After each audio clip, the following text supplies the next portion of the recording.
Join us for week 3 of the NFL season. We're going to take a look, provide all our picks for all games for this week. Got quite a few great matchups. We're going to start off with the matchup we are most looking forward to, and that's the Ravens and the Cowboys. So we're going to give our initial score projection here. Later in the week, we have our best bets and recommendations. Before the week 2 games were played, this was definitely our marquee matchup for the week. Looking at this game, the Ravens and Cowboys, both teams that are really successful in the regular season, then struggle in the playoffs. But we look at this Ravens team curiously now. That offensive line appears to be a weakness, and they're not as dominant on defense as they had been in prior seasons. We think the Cowboys are the better team here, especially at home, despite getting crushed by the Saints. The Saints are really just that good. And next up, we have our wagering tip of the week. Today, we're going to look at how to do line shopping. We want to get an early line. We'll talk about that in another video. We're talking about during the week. If you've got a side you really like, you want to have multiple outlets, optimize that line. We had a couple of wins by a point to a half point in week 1, so it's very important. You see this range, sometimes 1 full point, almost always a half point. Make sure you're on the right side of that. Stay off the key numbers. You don't want that 3.5 if you want the favorite. Underdog, you want to get that number up to 4. So look around and shop your lines. Here's a great example from week 2 of the NFL. Texans, we had them winning by 10, 12 points. Line was 6.5 to 7 at some shops. We actually found one that had it at 6. We took that. Outcome of the game, 19-13. Very odd game in our opinion. We think the Texans should have won by more than that. Some weirdness, penalties, etc. Week 1, Texans line was 2.5. We got it early, got it at 1. They only won the game by 2. So that's 2 straight half-point losses if you took the closing line. So be very careful about these lines.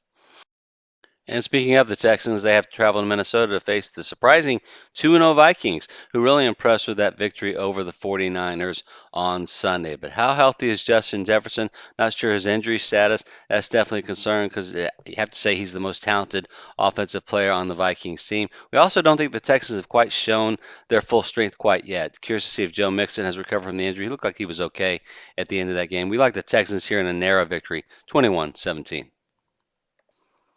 Commanders at the Bengals, and who would have expected the Commanders to have a better record than the Bengals going into week 3? But in this case, the Bengals coming off what had to be described as an unlucky loss, a heartbreaking loss, a few questionable Kansas City type calls in that game. We think the Bengals actually outplayed the home Chiefs. We think they bounced back with a vengeance here and take care of the Commanders. The Commanders look great against the Giants. I mean, they only won by 3, but they really showed improvement. Jaden Daniels really think he might be one of the best rookies of the year. But we think the Bengals take this one 31-21.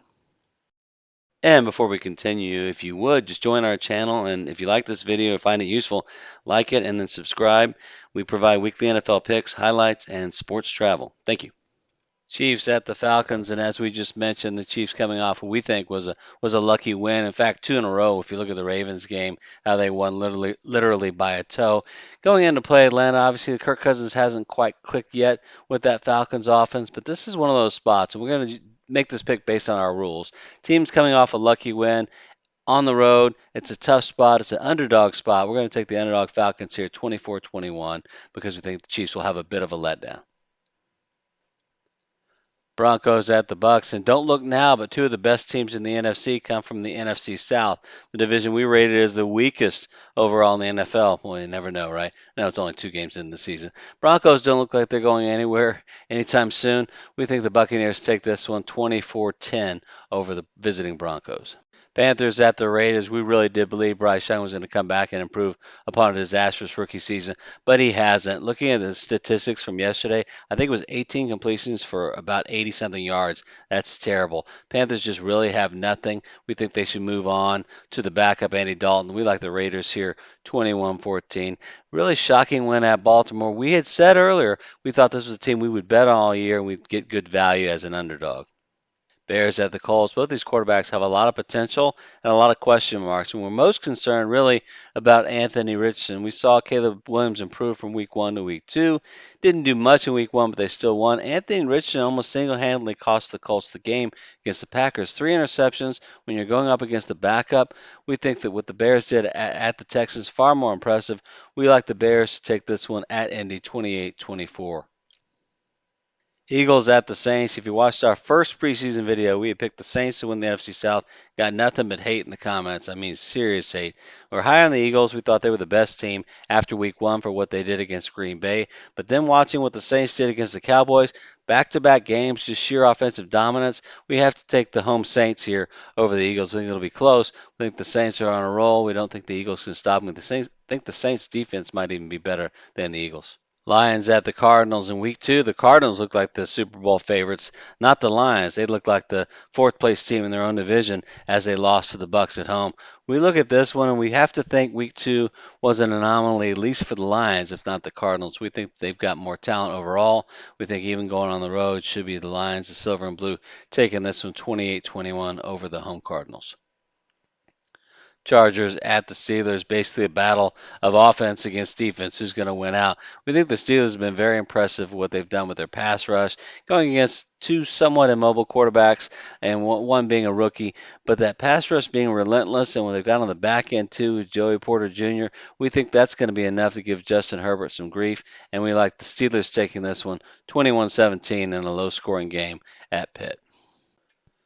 Packers at the Titans, and we were really curious to see what the Packers would do without Jordan Love, and it was a very impressive effort, especially on defense against the visiting Colts. We picked the Colts. We thought Anthony Richardson would come back after his pretty good game against the Texans and do a little bit better and outplay Willis, but it was not to be. 3 interceptions. And we went back and watched some of Richardson's throwing. We think he's got a flaw in his footwork.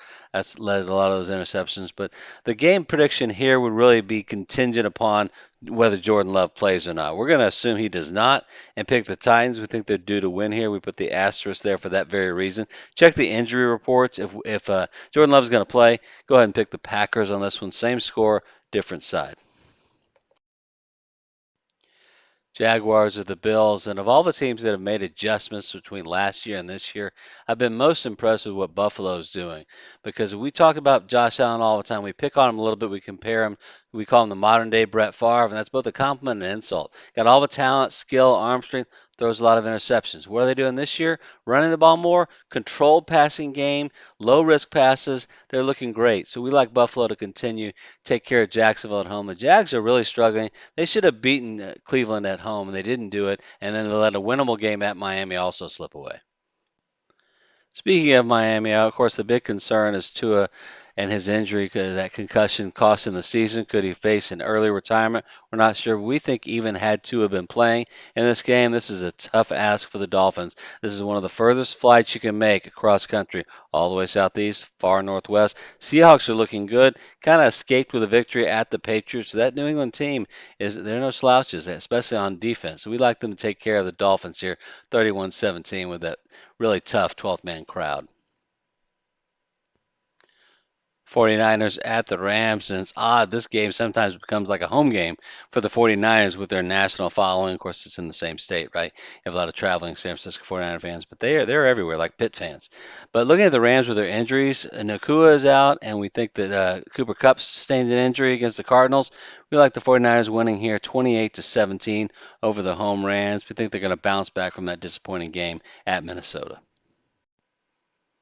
And the Thursday night game with the Patriots visiting the Jets. Is Aaron Rodgers back? Are the Jets a force to be reckoned with? We predicted they'd win the AFC East. Now we have to be favoring the Bills. But we think they've got the advantage here. We think the Patriots defense will give them some fits early, where we think Rodgers and that offense will be ultimately more than what the Patriots can stop. 21-17 at home on Thursday. Giants and the Browns. Giants look better, way better than week 1, but Deshaun and that offense actually showed some life in their week 2 victory over the Jags, and we think returning home, these are both great defenses, so depending on where the number comes out, you might want to take a look at the underplay, especially if it's under something like 42, but as it stands as far as sides, we're going to take the Browns here, 21-14. Hopefully for them, that game against Jacksonville starts the uptrend. That's all for this time. Thank you for joining. Please subscribe to our channel, and we look forward to sharing our future videos with you.